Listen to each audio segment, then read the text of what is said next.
Hello， 大家好，欢迎回到我的频道，我是 Grayson。我相信如果你在看这部影片，你的心里应该有打算开始网络创业，打算利用网络发展你自己的事业，但是你不知道该如何开始。所以今天这期影片，我就会给大家介绍网络创业的8个步骤，让你开始网络创业。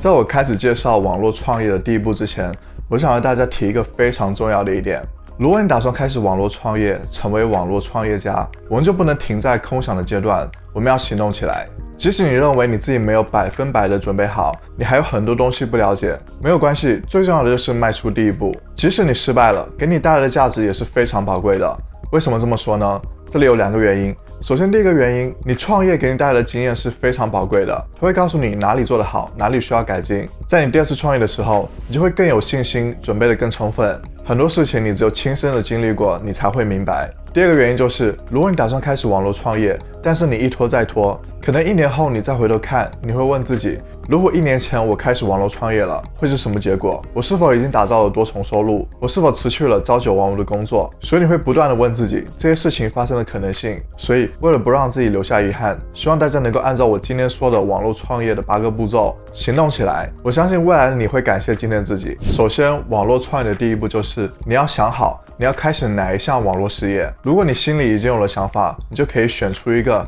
你觉得最有动力去做，并且能够做下去的那个事业。如果你心里毫无想法，你就要考虑到一些因素，例如竞争、利润、兴趣、成本、困难度等等。经过一番比较之后再决定。当然，在第一次创业的时候，我们不能100%的选对我们想要的答案。即使我们不能确定这是否是我们想要的，我建议大家也先投入进去，因为只有当你开始真正做的时候，你才会知道这是否是你想要的。你会遇到很多你之前没有遇到过的问题，之前没有想到的事情，在这个过程中，你就会慢慢积累经验，获得很多启发，就会给你带来很多思路去发展你的网络事业。在你决定好要做什么事业之后，你就要开始做一个商业计划。很多人在开始创业的时候都没有一个计划，但是如果你有一个商业计划，你创业的成功率会高很多。制定商业计划并不需要花费很多的时间。如果你不清楚如何制定商业计划，这里给大家提供几个建议。现在在网上有非常多的商业计划书模板，大家可以去找一个适合自己的商业计划书模板。同时，大家不要听到商业计划这个词就觉得要非常的详细，非常的长。其实清晰简短的商业计划更容易让人坚持，更容易让人依照这个计划去走下去。总的来说，有计划比没有计划好。第3步，市场调查。市场调查并没有听起来那么复杂，你只需要去找到相对应的人群，然后告诉他们你提供的产品或者是服务，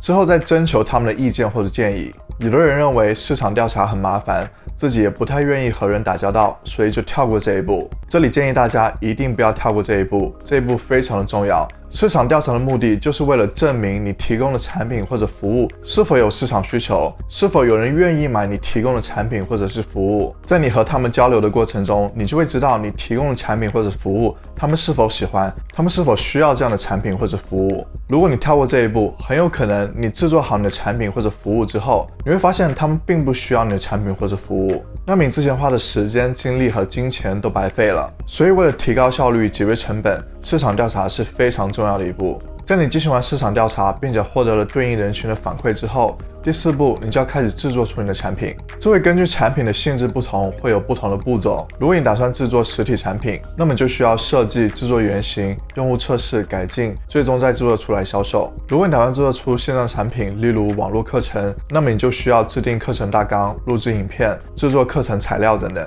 如果你打算提供专业服务，那么你就要想好你的服务能够为你的客户提供什么价值，能够让他们完成什么目标，并且你如何提供这些服务，你的服务周期是如何安排的，这些都要准备好。第5步是制作网站，你需要一个网站来展示出你的产品或者服务。现在制作网站已经非常的方便，有很多工具可以供我们选择，像是 Wix、Squarespace 都能提供专业的模板，并且不需要我们有编程的经验。如果你想要有更多的功能，可以去使用 WordPress， 但是需要你花费更多的精力和时间去学习，它的难度会比其他的高。在制作好网站之后，第6步你就要开始推广你的产品。这个时候你的前期工作都已经完成了，你已经有了自己的产品，有了自己的网站，这一步就是开始让人们知道你的产品。市场推广非常的重要，我相信很多人都听过一句话，酒香不怕巷子深，但是这个世界已经完全不一样了。即使你有再好的产品，如果你不去宣传，也不会有人知道你的产品的。如果没有人知道你的产品存在，那么也就没有人会购买你的产品。那我们如何才能够推广我们的产品呢？如果你有很多的时间，但是你没有足够的金钱，你就可以利用社交网络和内容推广。社交网络就是你可以告诉你身边的朋友、家人，让他们知道你的产品，然后他们也会帮你推广你的产品。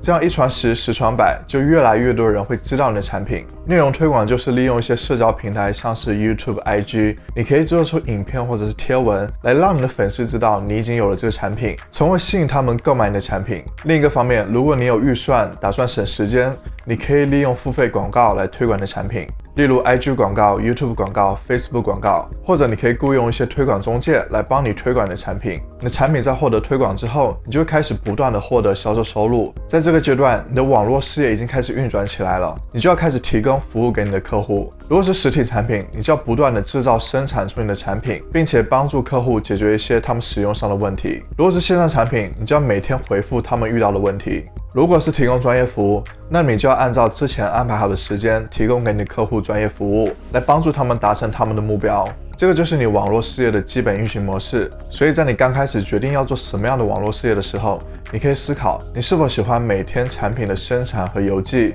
还是喜欢每天在电脑上回答客户的问题，又或者是每天和不同客户打交道，提供给他们专业的服务。看看自己喜欢哪种模式，哪种模式更适合自己，这会在你一开始决定要做什么网络事业的时候，帮助你做出更正确的选择。第8步就是发展你的团队。在你事业不断的发展的时候，你一个人力量是完全不够的，所以你就要发展你的团队，以便在日后你能够进一步扩大你的网络事业。你可能需要一个助理来帮助你处理一些日常事务，你可能需要客服人员来帮助你回答客户的任何问题，你有可能需要专业的人士来帮你提高产品，你也有可能需要专门的推广人员来帮你销售更多的产品。当然，如果你打算不雇佣任何人，自己一个人就够了，也是可以的，但是这样你会压力很大，并且你的网络事业发展会有上限。现在越来越多人想开始在网络上创业，希望这期影片提供的8个步骤能够帮助你打造成功的网络事业。虽然这些步骤听起来很简单，但是每一个步骤都需要花费时间，所以我最重要的建议就是开始行动起来，